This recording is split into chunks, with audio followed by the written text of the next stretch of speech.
Hello students, today I would like to explain the JEE Advanced Question Paper held on 27th September 2020.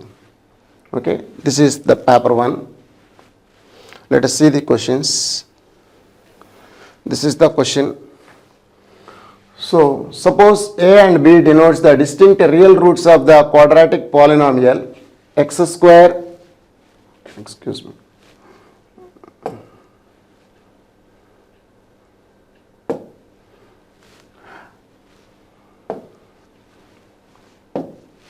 x square plus 20x minus 2020, and suppose C and D denotes the distinct roots of the complex roots of the quadratic equation x square minus 20x plus 2020, then the value of AC into A minus C plus AD into A minus D plus BC into B minus C plus BD into B minus D is what? That is the question they are asking. What are A and B? A and B are the roots of this equation. When it is equal to that one, that becomes equation, polynomial equation. So, sum of the roots is what now from the first equation itself? This is a first equation. Sum of the roots is A plus B is equals to minus 20. And product of the roots is what now? AB is equals to minus 20. And C plus D, sum of the roots of this polynomial equation is what now? C plus D is equals to 20. And product of the roots, CD is equals to 20. With the help of these four values, you have to evaluate this value. Just I am multiplying this one, what we get? A square C minus AC square plus A square D minus AD square plus B square C minus BC square plus B square D minus BD square. This is the value. Here, see here, A square C is there, B square C is there. A square plus B square into C. Again, A square D is there and B square D is also there. So, you can take D common plus A square plus B square times of D. Again, you have minus A times of C square plus D square and minus B times of C square plus D square.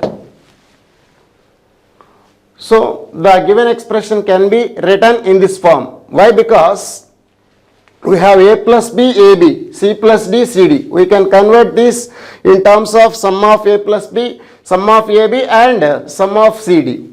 This is nothing but what now? This is nothing but A square plus B square times of C plus D minus of A plus B times of C square plus D square.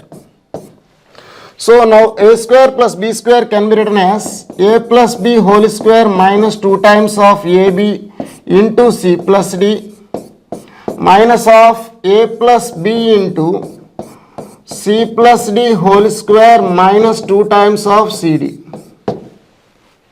Okay. You have all the four values. You just substitute here, we get the required value. What is A plus B minus 20? Minus 20 whole square, that is 20 square, minus 2 times of AB, minus into minus, plus 2 times of 20 into C plus D. What is C plus D? 20. Minus, what is A plus B minus 20? Minus of minus this plus 20 into, what is C plus D? 20 square, minus 2 times of CD. What is CD? 20. Now, 20 into 20 square is there. 20 into 2 into 20 minus 20 into 2 into 20 gets cancelled. So, 2 into 20 square is the answer. 2 into 20 square. This is nothing but 8 zeros, 8,000. So, we have the answer 8,000. So, every problem is a tricky when you are going to the advanced paper. So a and b are the roots of this quadratic polynomial equation, and c and d are the roots of this one. They are asking the value like this. Don't try to find the real roots and imaginary roots here itself. If you are finding the roots itself, the roots may be complicated. So by using the sum of the roots and product of the roots itself, we can crack this one. Understand? See here, this is the given function. F is mapping from R to R, defined by f of x is equals to what? Modulus of x into x minus sin x. This is your given function. Then which of the following is true? F is 1 1 but not onto, F is onto but not 1 1, both 1 1 and onto, neither 1 1 nor onto. This is my function. So what is the function here? F of x is equals to mod x into x minus sin x. This is my function. Just by observing, what is f of minus x here? F of minus x is equals to modulus of x into minus x plus sin x.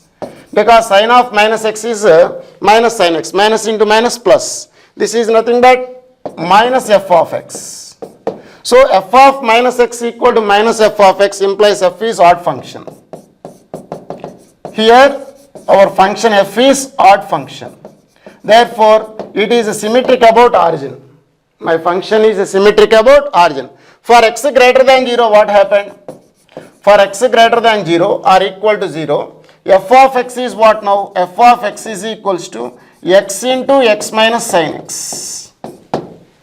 So, its derivative is clearly positive, because for x positive and x minus sin x is also positive, f of x is positive. Its derivative is also greater than 0, because f dash x is equal to x into 1 minus cos x plus 1 minus cos x, x minus sin x into 1.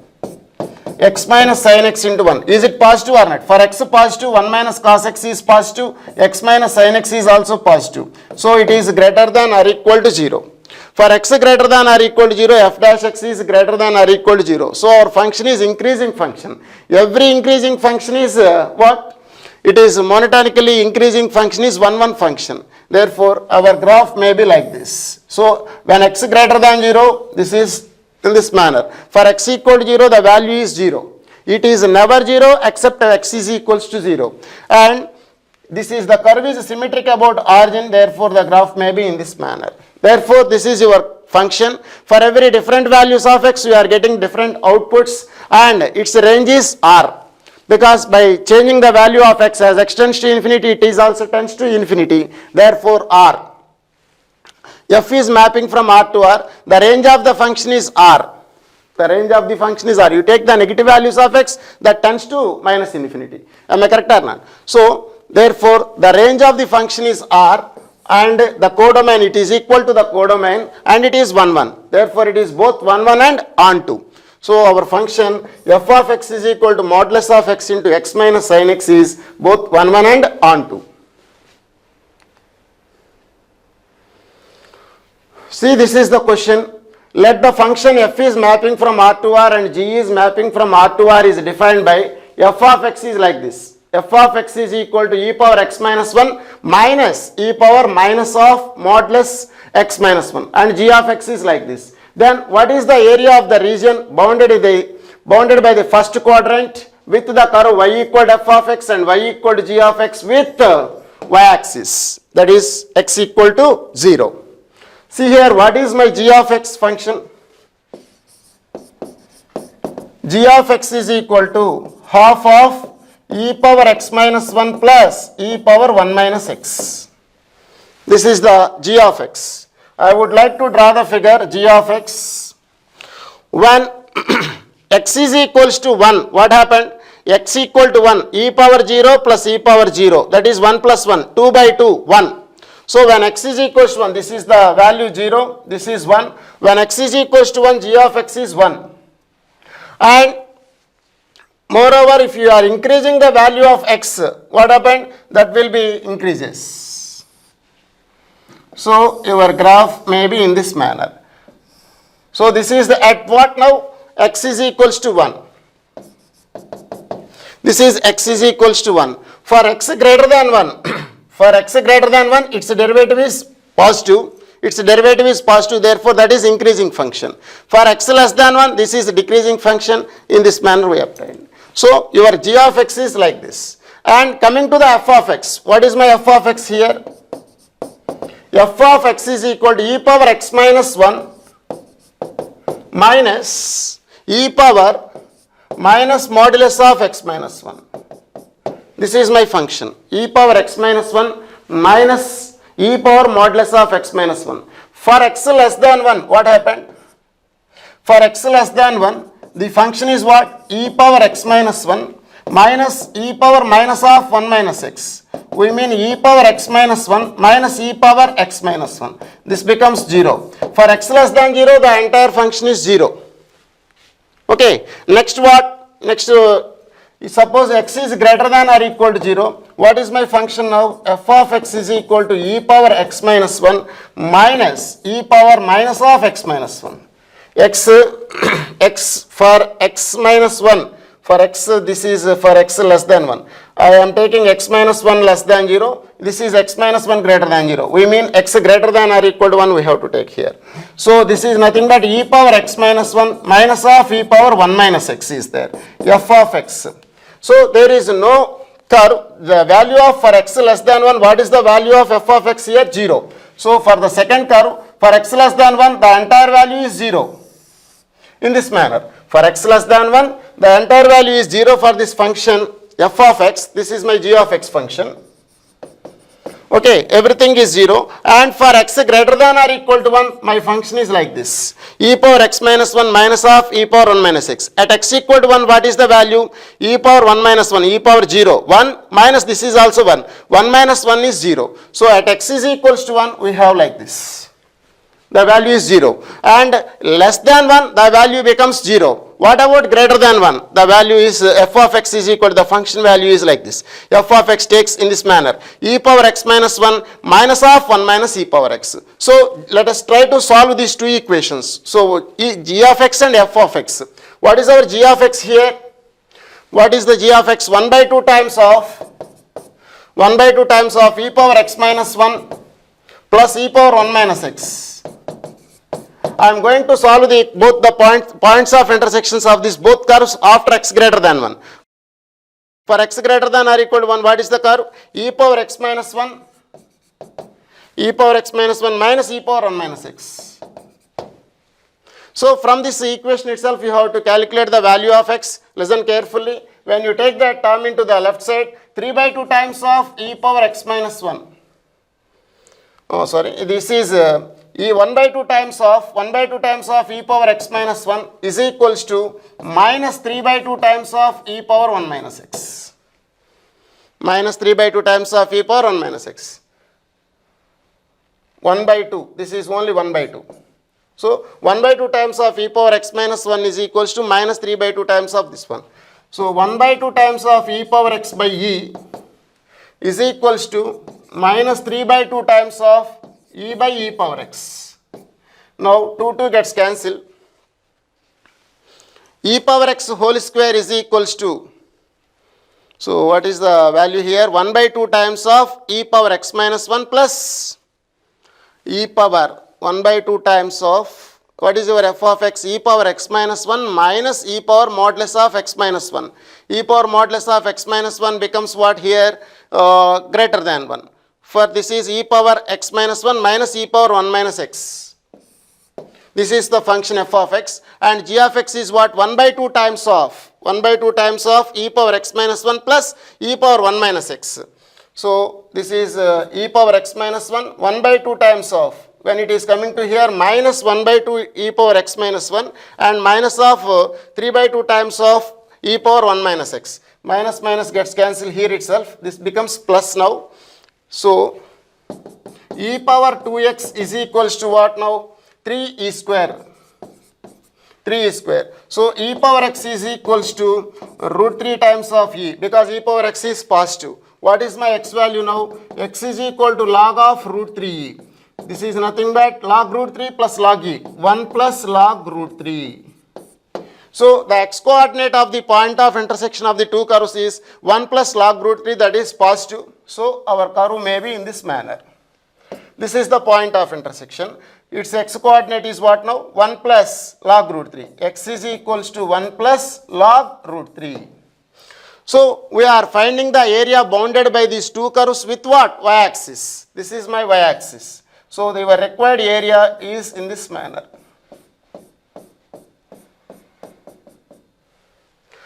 This is your required area. So how to obtain that area?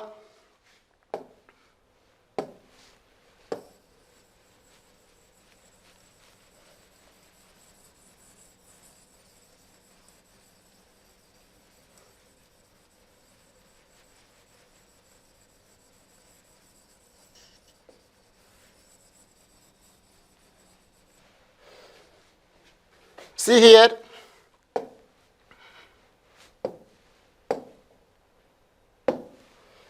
the required area is equals to integral 0 to 1, integral 0 to 1, this is the curve, g of x curve. What is g of x? You have tried 1 by 2 times of e power x minus 1 plus e power 1 minus x dx plus, this portion is also there, here to here. So 1 to integral 1 to 1 plus log root 3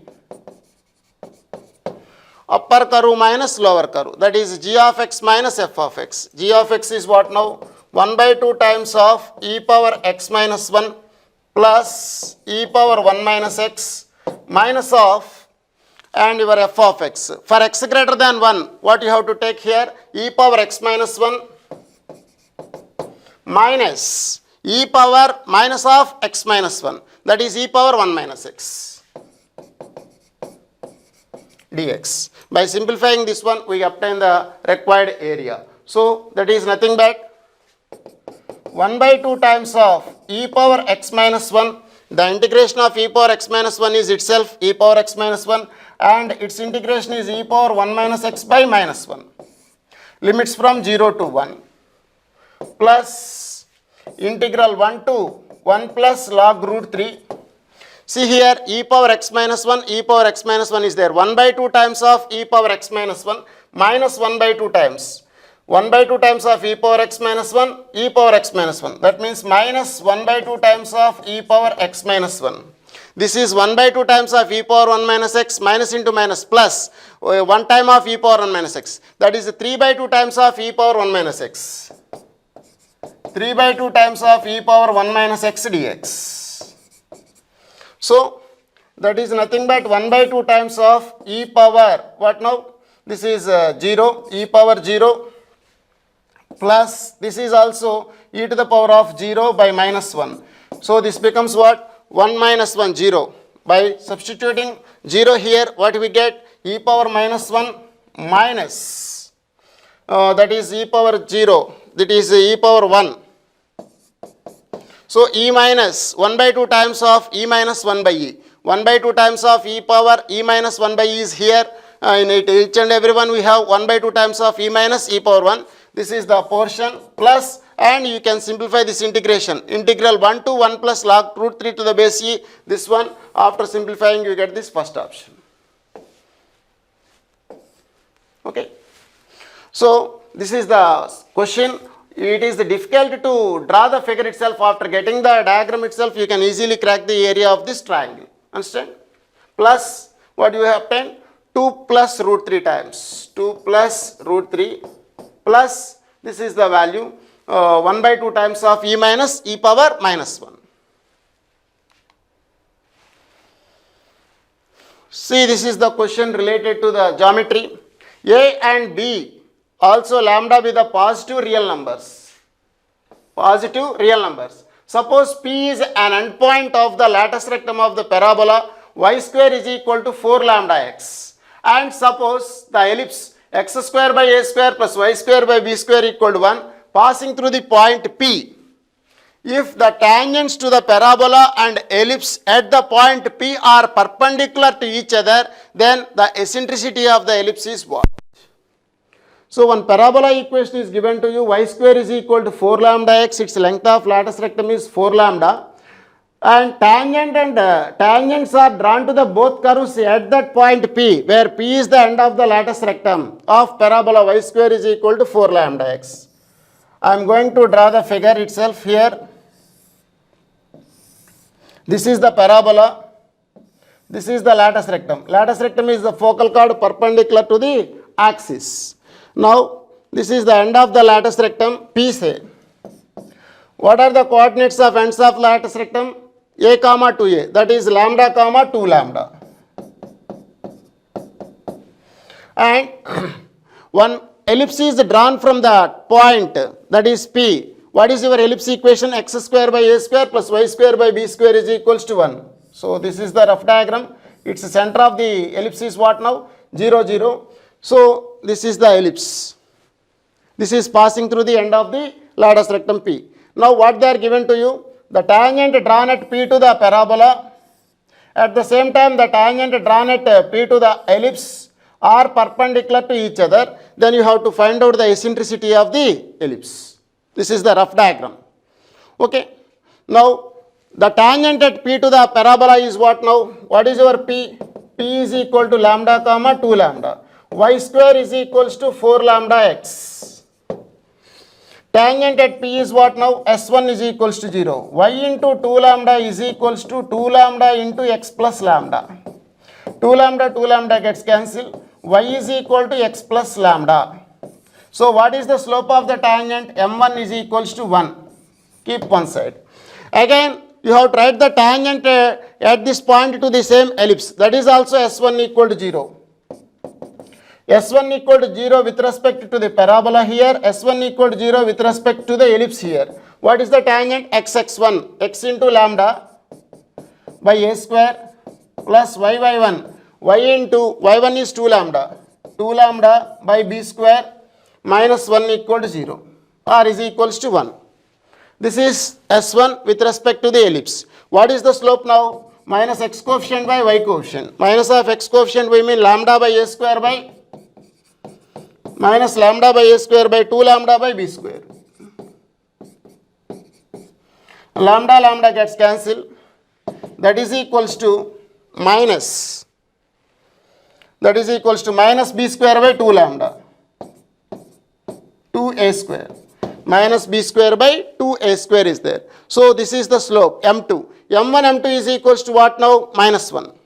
Because the angle between the two lines is 90 degrees, therefore the product of slopes is equals to minus 1. So minus b square by 2a square into 1 is equals to minus 1. So minus minus gets cancelled. B square by a square is equals to what now? 2.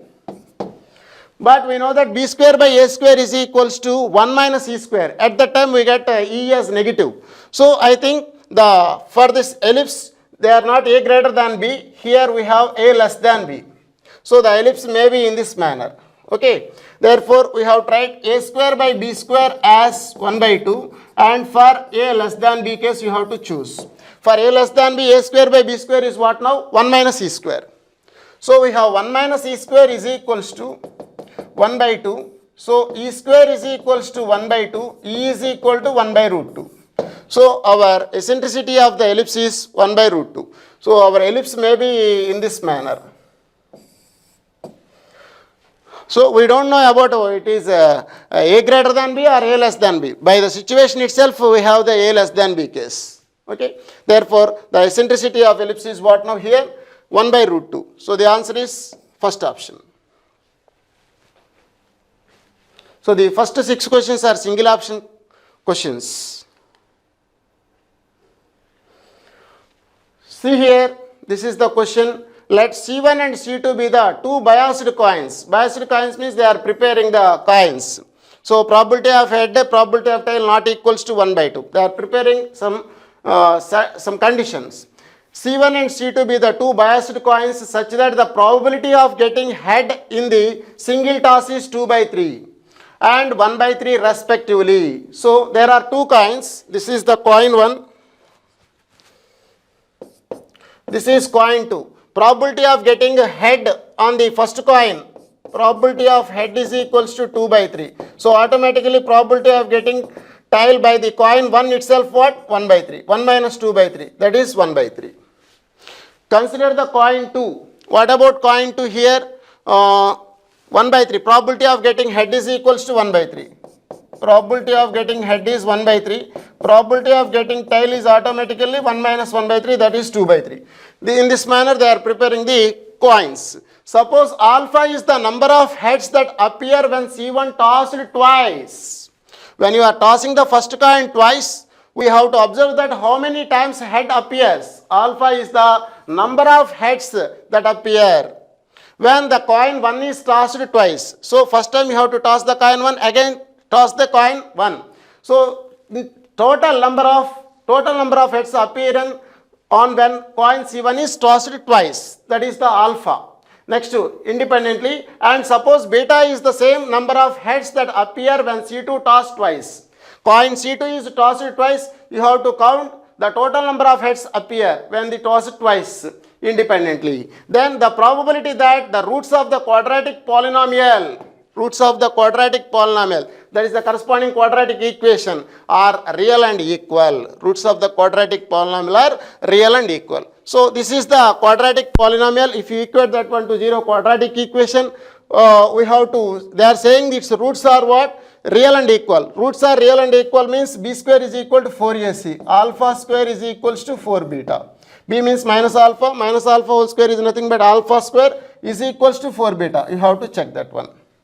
Alpha square is equals to 4 beta.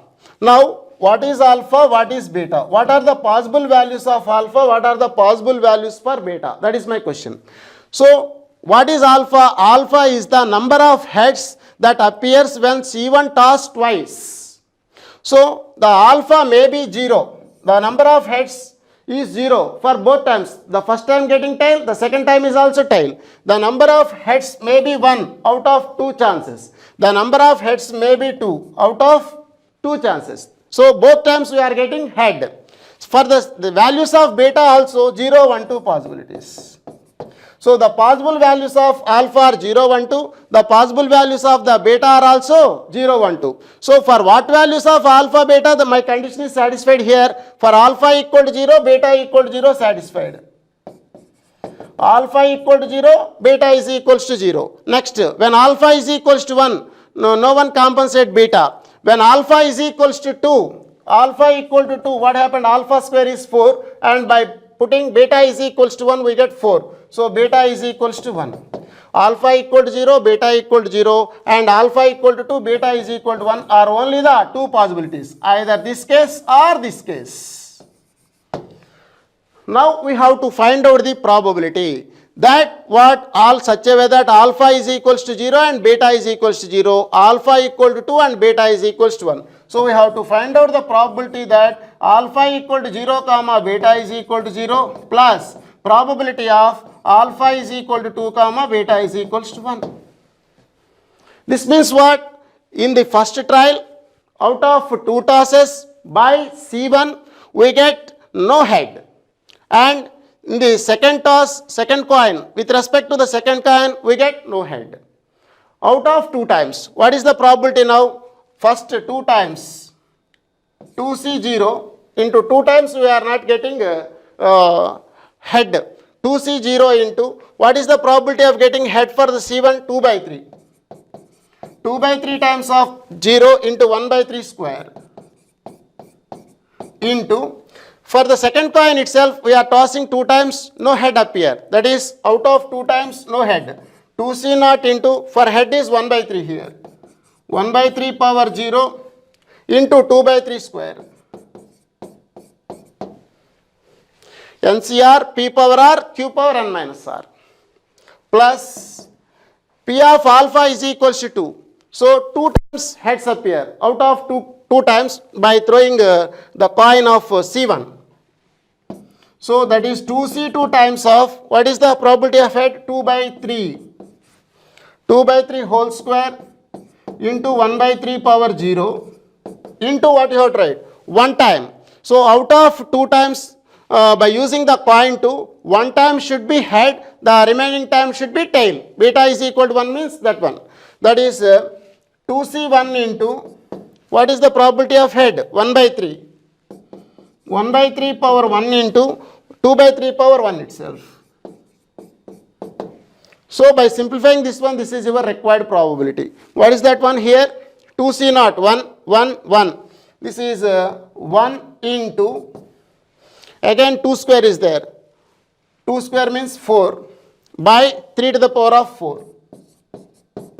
Plus, what happened? 2 square. 2 square means 4. 4 into 2, 8. 8 2s are 16. 16 by 3 power 4. 16 plus 4 is what? 20. 20 by 81. This is the required probability. So the answer is 20 by 81. This is a wonderful question. They are creating a biased coin with such type of probabilities, and they connected with the quadratic expression such a way that the roots are also equal. In this question, you have to choose the possibilities of alpha and beta. This is the tricky in this problem. You have to, once if you choose the alpha and beta, and you are in a position to write its probabilities also. So binomial distribution is included here, and some biased concept is involved here, and the roots of the quadratic equation is also involved here. At the same time, you are going to choose alpha and beta is also the concept involved in this problem. By keeping all these concepts in your mind, then only you can crack this problem. But so many students maybe do this one also. Next question. Consider the rectangles lying in the region x comma y belongs to r cross r, that is 0 less than or equal to x less than or equal to pi by 2. This is the range of x. At the same time, range of y is given to you. 0 less than or equals to y less than or equals to 2 sine 2x. 2 sine 2x. And having one side on the x-axis.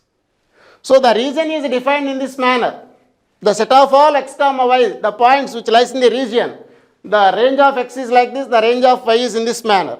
That means simply they are given y is equals to 2 sine 2x under the curve with x-axis. That means the area of the rectangle which has maximum perimeter. So this is the condition. Maximum perimeter. The rectangle has maximum perimeter. At that time we have to find out the area of the triangle. We have to find out the area of the rectangle.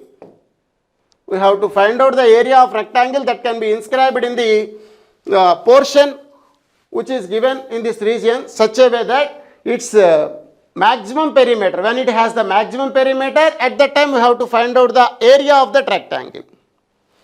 See the question. First of all, let us try to draw the figure. What are the range for x? 0 less than or equal to x less than or equal to pi by 2. 0 less than or equal to x less than or equal to pi by 2. What is the range for y? 0 less than or equal to y less than or equal to 2 sine 2x. Let me try to draw the graph first of all. So 0 less than or equal to x less than or equals to pi by 2. So we have to choose 0 to pi by 2. This is 0, this is pi by 2. In this portion you have to draw the figure. For x is equals to 0, what is the value of y? 0. For x is equals to pi by 2, 2 into pi by 2, sin pi 0, this is also 0. Pi by 4, at pi by 4, what happened? What is the value here? Pi by 4, we mean 2 into pi by 4, pi by 2, sin pi by 2, 1, 1 into 2, 2. So its value is 2. So if we draw the figure, your function is nothing but 2 sine 2x in this manner. This is the diagram. So your curve is symmetric about this line. What is the line? X is equals to pi by 4.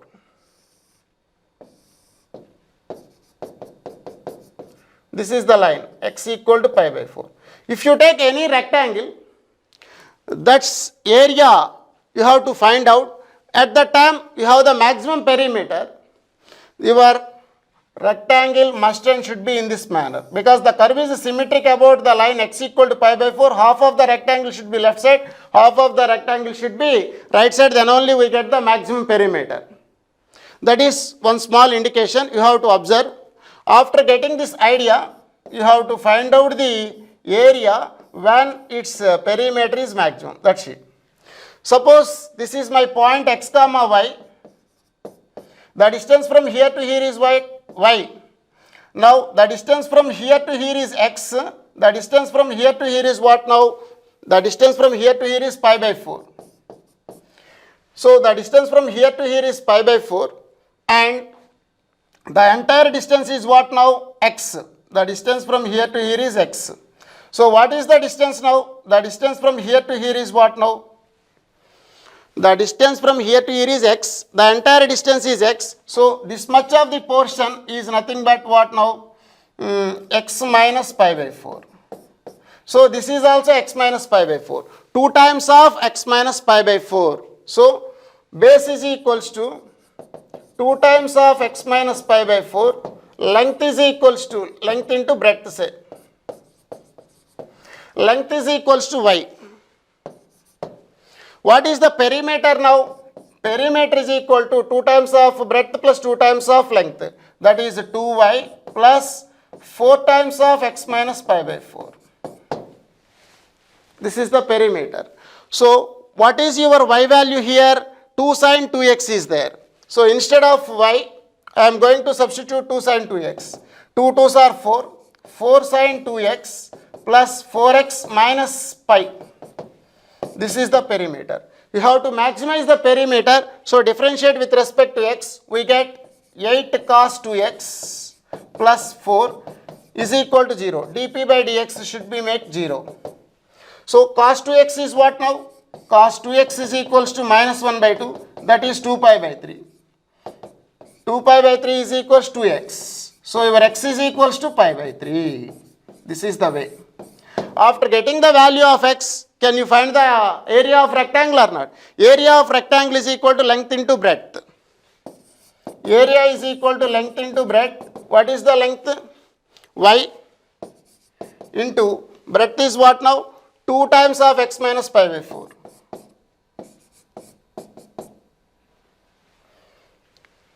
Two times of x minus pi by 4. What is your y? 2 sin 2x. 2 sin 2x into 2. That is 4 sin 2x. 4 sin 2x into x minus pi by 4. Keep the value of x is equals to pi by 3 here. 4 into sin 2 pi by 3. That is root 3 by 2 into pi minus pi by 4. That is x pi by 3 minus pi by 4. That is 60 degrees minus 45 degrees. 15 degrees. That is what now? Pi by 12. So 4 3s are 12. So pi by 2 root 3 itself. We obtain the answer. So the required area is pi by 2 root 3 itself. So every problem has a little bit of concept is involved here. That is, you have to find out the area of the rectangle when it has maximum perimeter. So to get the maximum perimeter, you have to observe the figure itself. This is the curve symmetric about the line x is equal to pi by 4. Half of the portion should be left and half of the portion should be right side. Once if you get the thought, immediately you can crack this one. So you have to maximize the perimeter. At the same time, you have to find out the area of the triangle also. So 2y plus 4 times of x minus pi by 4 is maximized, and at that time we have to find out the value of product of the length into breadth. That is the area of the rectangle. Okay. So the answer is what here? Pi by 2 root 3 square units.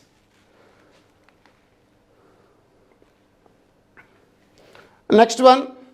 After that, after the 6 questions, from this question itself, 1 or more options is there here. This is the function f is mapping from R to RB, they defined as f of x is equals to x cube minus x square plus x minus 1 into sin x, and like g is mapping from R to RB, then arbitrary function fg of the function, we mean fg of x is nothing but f of x into g of x. All of you know the definition for product of the functions. Then which of the following statement is true? This is the question. So g is continuous at x is equal to 1, then fg is differentiable at x equal to 1. G is differentiable at x equal to 1, then fg is differentiable at x equal to 1. Like that they are given the conditions. So what is my f of x here? the f of x is equals to, what is that, x cube minus x square plus x minus 1 times of sin x. This is my function f of x. Now I would like to find the f dash, f g dash of x. At what? They are given in options at x equal to 1. Now we have to find out the derivative of the function at x is equals to 1. This is my f of x. F of x into g of x is what now? F of x into g of x is nothing but x cube minus x square plus x minus 1 times of sin x into g of x by the definition f g of x. Now the derivative at x is equal to 1. F of x, f dash x into g dash x, f g, f of x into g of x, its derivative at x is equal to 1. By the definition itself, limit h tends to 0, f of x plus h minus f of x by h. Replacing x by x plus 1, x plus 1 whole cube minus of x plus 1 whole square, h tends to 0, h plus 1. So f of x plus h is here, x is here 1, h plus 1 whole square plus h plus 1 whole square plus h plus 1 minus 1 into sine. You are going to find out the derivative at x is equal to 1. Instead of x you have to write 1 here. So h plus 1 minus 1 into sine of 1 plus h into g of 1 plus h.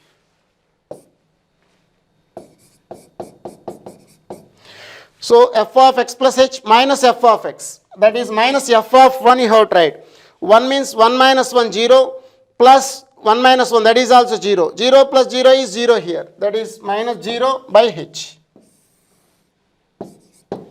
This is the derivative. So f dash x, what do you know for the formula? F dash x is equals to what now?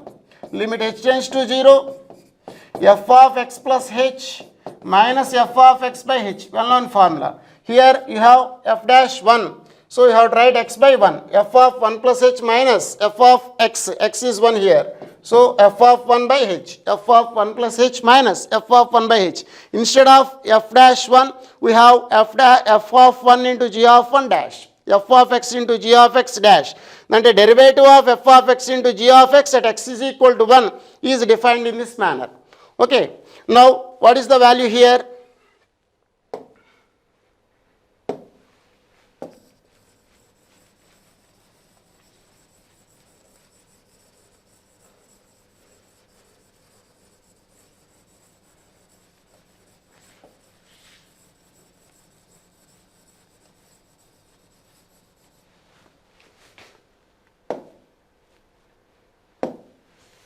See here, its derivative is equals to, suppose its derivative at x is equals to 1. Derivative of the product of the function at x is equal to 1 is nothing but limit h tends to 0. You can take h plus 1 whole square from common. H plus 1 whole square into h plus 1 minus 1. That is nothing but h. Next here plus 1 minus 1 gets cancelled. Plus h times of sine of 1 plus h.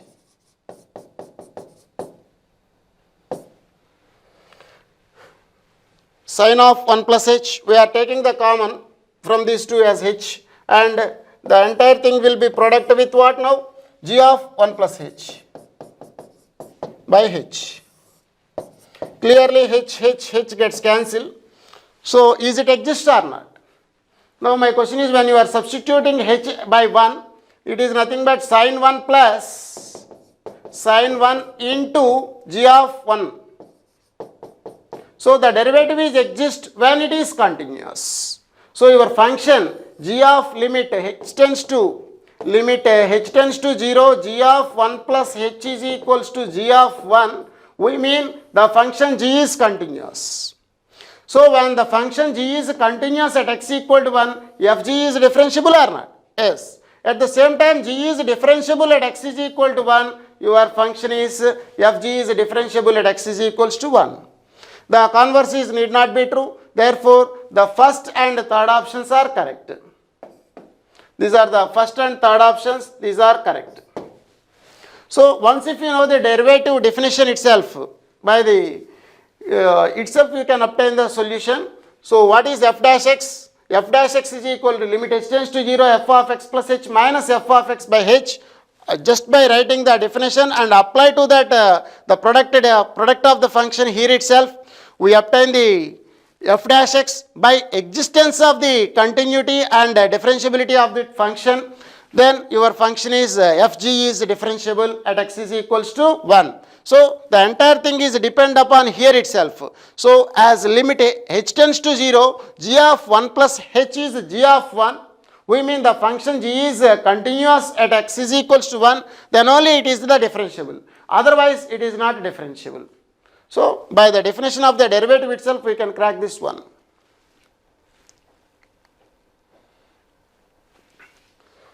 See, this is the question related to the matrices. It is also very nice question. M be the 3 by 3 invertible matrix. So, inverse of M is exist, they are saying, with real entries, and let I denotes the 3 by 3 identity matrix, and given this the condition, M inverse is equals to adjoint of M. M inverse is equals to adjoint of M. And then which of the following statements are always true? M is equal to I, determinant of M is 1, M square is equals to I, and adjoint of M whole square is equals to I. So, we know these formulas. Adjoint of some matrix A is what now? Adjoint of A is nothing but determinant of A power n minus 2 times of A. This is the first formula. And determinant of adjoint of A is nothing but determinant of A power n minus 1 whole square. These two formulas easily you can derive from the definition of A into adjoint of A equal to adjoint of A into A equal determinant of A into I itself. These are very two important formulas here. Here n is equals to what? 3. Number of rows is equals to 3 as well as equal to the columns. N is equals to 3 here, and instead of A they are given just M. So adjoint of M is what now? Adjoint of M is nothing but determinant of M power 1, because 3 minus 2 is 1, into M. This is M inverse. M inverse is equals to determinant of M into M. Taking the determinant on both sides, determinant of M power minus 1 equal determinant of M into M. So this is 1 by determinant of M is equals to determinant of Ka is equals to K power n times of determinant of A. Determinant of M cube into determinant of M. So determinant of M power 4 into determinant of M. Determinant of M not equal to 0 because the matrix is invertible. Implies determinant of M power 5 is equals to 1. Implies determinant of M is equals to 1. So determinant of M is equals to 1. This is the correct option. Now by just substituting a determinant of M is equals to 1 here itself, M inverse is equals to M. This is equation number 1. By equation number 1 itself, M inverse is equals to M.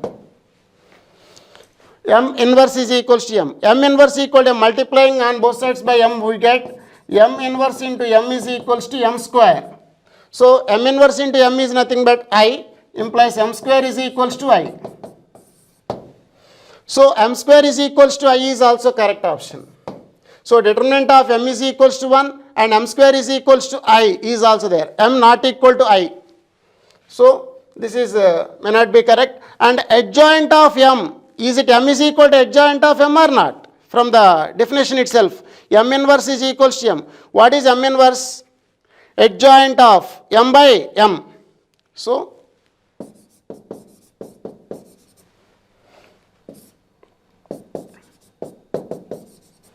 adjoint of M by M, modulus of determinant of M is equals to M. What is the determinant of M here? 1. Determinant of M is 1. We get M is equals to adjoint of M. m is equals to adjoint of m. So what is the adjoint of m whole square? That is m square. What do you have m square? I.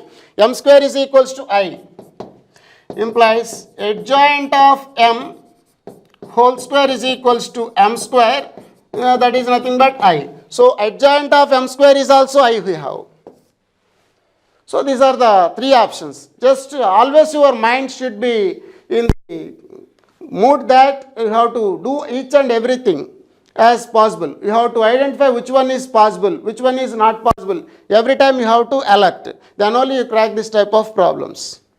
So m inverse is equal to adjoint of m. By using the two techniques you can find that. So many of the students identify that determinant of m is equals to 1 and m square is equal to 1. And some of may lose this one. Adjoint of m whole square is equals to I. Because by the definition itself, m inverse is nothing but adjoint of m by determinant of m. Already we obtained determinant of m is 1. So adjoint of m is nothing but m here.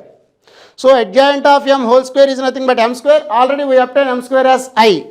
So adjoint of m whole square is nothing but I. Okay.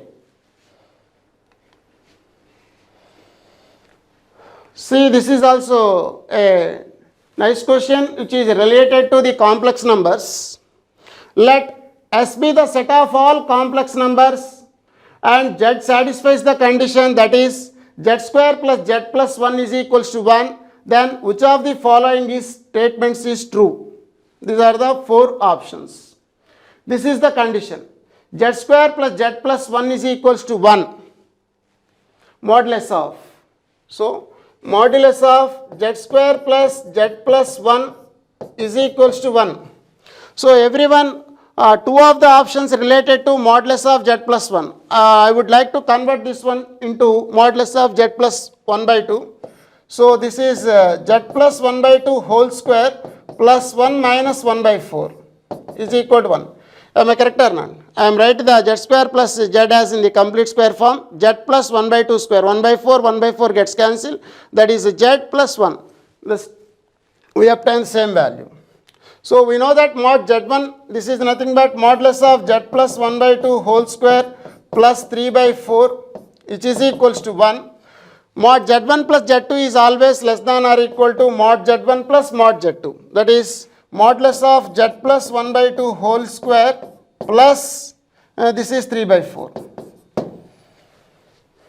A real number may be taken as a complex number. So 1 minus 3 by 4 is 1 by 4 which is less than or equal to modulus of Z plus 1 by 2 whole square. We know that mod Z power n is equals to modulus of Z whole to the power of n. This is also a simple formula to you. So this is nothing but modulus of Z plus 1 by 2 whole square. This is 1 by 4. From this is less than or equal to. From the inequality itself we obtain mod Z plus 1 by 2 is greater than or equals to 1 by 2. Mod Z plus 1 by 2 is greater than or equal to 1 by 2 is one of the option. So by looking the option itself, how to choose that one is also very, very important. So this is the question. There is they are not asking anyone to find something value like that. So immediately the question, entire question depends upon the options itself. So you have to choose the options which one is correct. In options, these are 1 and 3 are related to someone. That is each and everything is in here in terms of Z plus half. So convert my inequality into Z plus half, modulus of Z plus half. We obtain in this manner. This is the one of the correct option. And two more options are given to you. Mod Z is less than or equal to 2 and there exists are exactly 4 elements to that one. And this is also automatically failed because mod Z plus 1 is greater than or equal to 1 by 2. At that time that will be automatically failed. Out of B and D, which one is correct, you have to choose now. Again consider mod Z square, modulus of Z square, this is modulus of Z square plus Z plus 1 is equals to 1, they are given to you. Okay. So its determinant value is 1 here. Modulus of Z square plus Z plus 1 is equals to 1. I am choosing Z square plus Z plus 1 as some e power I theta say, because it is a complex number. We are choosing in this manner. Z square plus Z plus 1 minus e power I theta is equals to 0. Okay, this is quadratic equation in z. So z is equal to minus b, minus 1 plus or minus root of b square, that is 1, minus of minus, b square minus of this minus, plus 4 into e power I theta. 4 times of e power I theta by 2a, that is 2. So your z is like this. So this is the root which satisfies my condition. So from this equation itself, its determinant is what now? Modulus of z square plus z plus 1 is equals to 1. Its modulus value is given to you as 1, and I am choosing this complex number as e power I theta. This we have getting in this manner. 2z is equals to minus 1 plus or minus square root of 1 plus 4 e power I theta.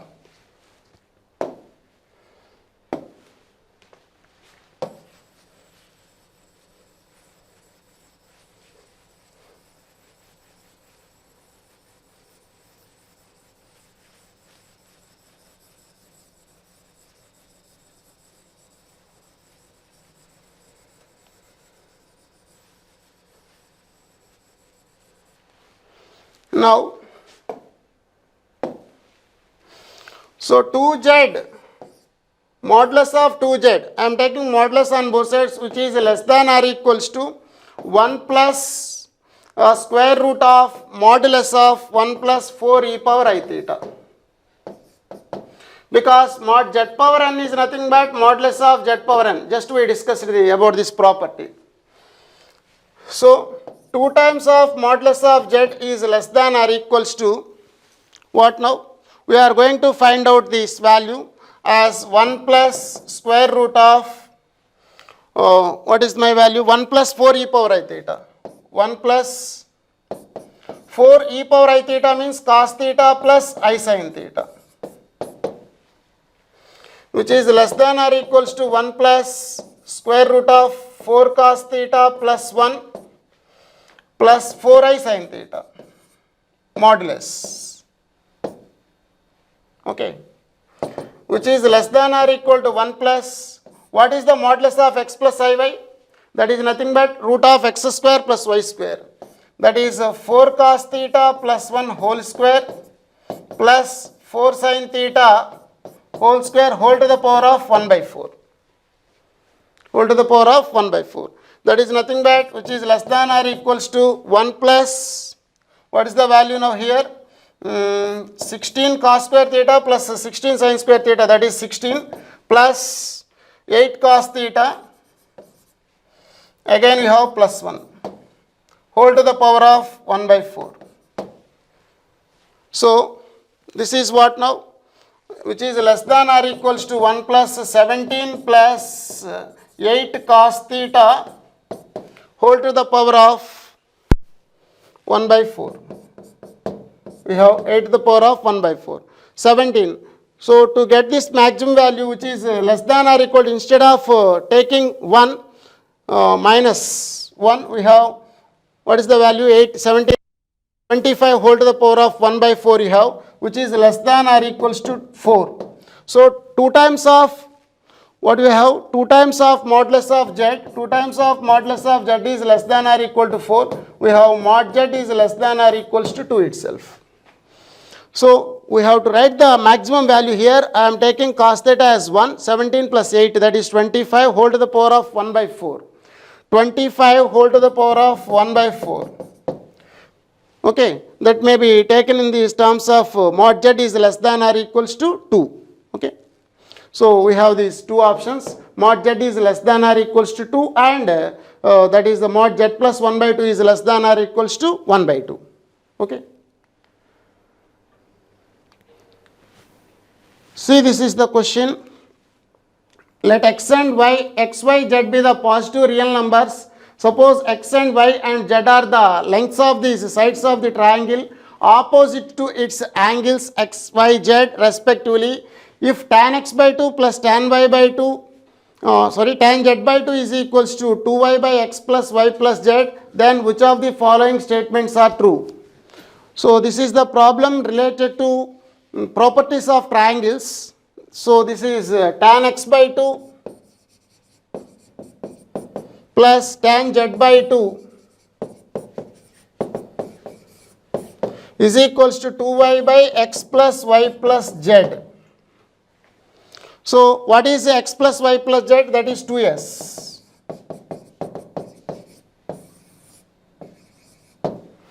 We know that 2s. So instead of you write this one as 2s, 2 gets cancelled, that is y by s. What is tan a by 2? Delta by s into s minus a. In the same manner, tan x by 2 is what? Delta by s into s minus x plus tan z by 2 delta by s into s minus z is equals to y by s. You can take delta by s common, 1 by s minus x plus 1 by s minus z. That is equals to y by s. S gets cancelled. Delta times of s minus z plus s minus x by s minus x into s minus z is equals to y. 2s is nothing but x plus y plus z minus x. This is y.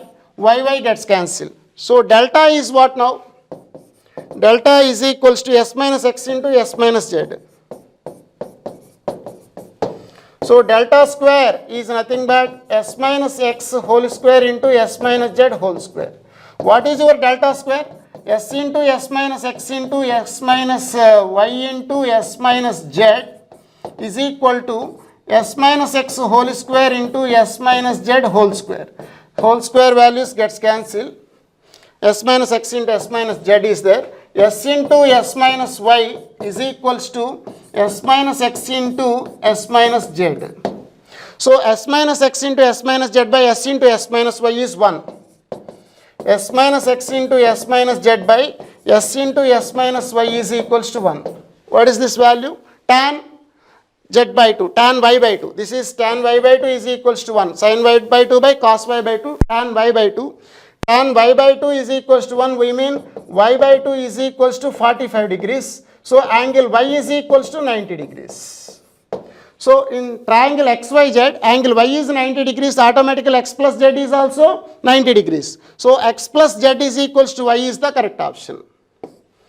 Y is equal to x plus z. And moreover, on simplifying tan x by 2, we get x by y plus z also. So these two are the correct options. You write the formula again, tan x by 2, and modify that one into x by y plus z. It is the direct formula. Y is equal to x plus z and tan x by 2 is equal to x by y plus z by using this condition.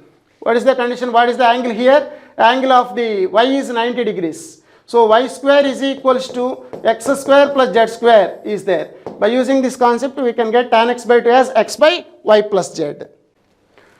And next one. This is the question related to 3D. Let L1, L2 be the following straight lines. This is the line L1 and this is the line L2. Suppose that the straight line L is like this, lies in the plane containing L1 and L2. So L is also in the plane of L1 and L2 and passing through the point of intersection of L1 and L2. Passing through point of intersection of L1 and L2. So these three lines are concurrent, they are in the same plane, like that. The line L bisects the acute angle between the lines L1 and L2. Suppose this is L1, this is L2, these two angles are equal, this is the acute angular bisector, indirectly they are given to you. L is the acute angular bisector. Okay, then which of the following statements are true? Alpha minus gamma is equal to 3, L plus m is equals to 2 and alpha minus gamma is equals to 1 and L plus m is equals to 0. These are the given options. First of all, suppose L comma m comma n, L1 m1 n1, L2 m2 n2 are direction cosines of two lines. What are the direction ratios of angular bisectors if they are internal acute angular bisectors? L1 plus or minus L2 comma, m1 plus or minus m2 comma. Actually these are two angular bisectors, n1 plus or minus n2. For acute, you have to take plus. For obtuse, you have to take minus. L1 plus R minus L2, M1 plus R minus M2, N1 plus R minus N2. For acute angular bisectors, you have to take plus. Moreover, by observing the both lines we have, this is the line passing through what? 101. This is also the line passing through what? 101. Just by observe the question itself, both lines passing through 101. We mean the point of intersection is itself. 101 is the point of intersection.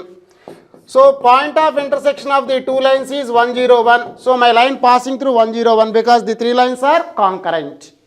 Next, what they are given to you? This is the angular bisector. Internal angular bisector, acute angular bisector. So its direction ratios are L, M, minus 2 given to you. L, M, minus 2 they are given to you. So what are the direction cosines of my first line? That is 1 by root of 1 plus 1 plus 9, that is 1 by root 10 comma minus 1 by root 10 comma 3 by root 10.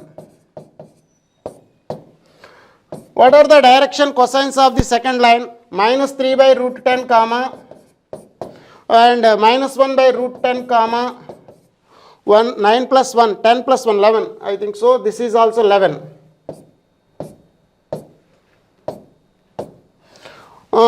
And 1 by root 11. Direction cosines obtained. After getting the direction cosines, we just add them, we obtain the direction ratios. So 1 minus 3 by root 11 comma minus 1 by root 11 comma 3 plus 1 by root 11. These are the direction ratios of what? Internal angular acute angular bisectors, not internal, acute. Internal and external angular bisectors we talk in the triangles itself. When two lines intersect each other, the bisectors are either acute angular bisector or obtuse angular bisector. There is no meaning of internal angular bisector, external angular bisector like that. So suppose there is a triangle. If you want to talk about the internal angular bisector, we mean in this manner. External angular bisector in this manner. So acute and obtuse angular bisectors are there.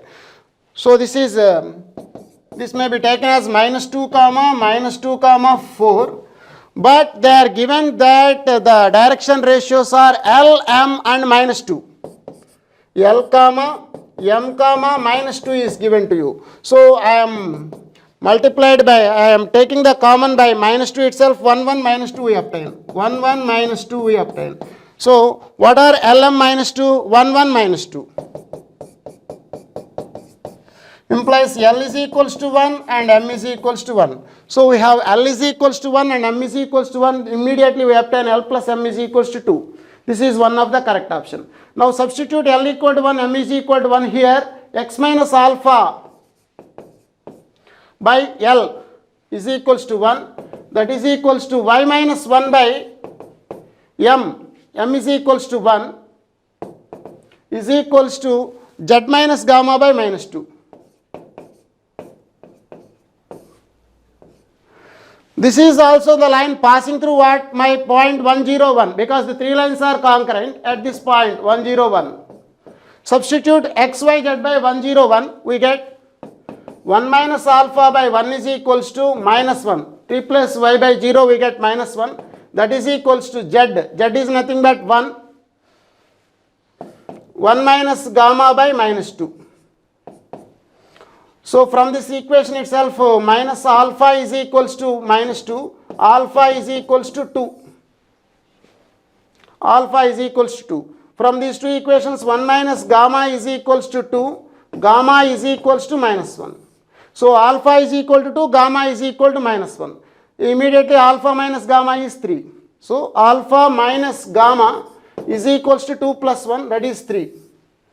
So alpha minus gamma is equal to 3 and L plus M is equals to 2 are the correct options for this one. This is the simple question. You have to find you can find the point of intersection of the two lines by using the theory itself.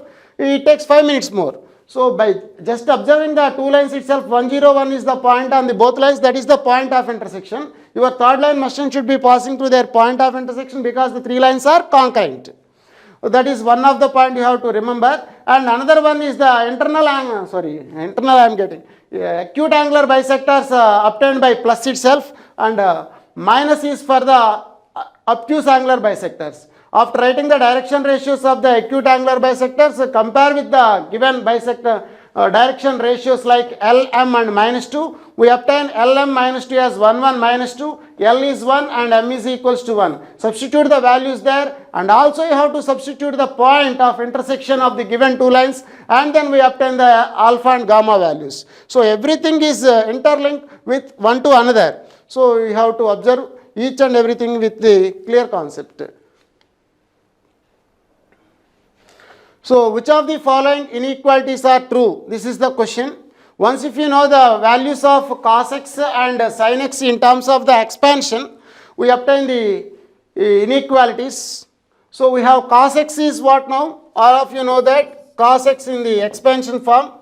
Cos x is equal to 1 minus x square by 2 factorial plus x power 4 by 4 factorial minus x power 6 by 6 factorial plus and so on.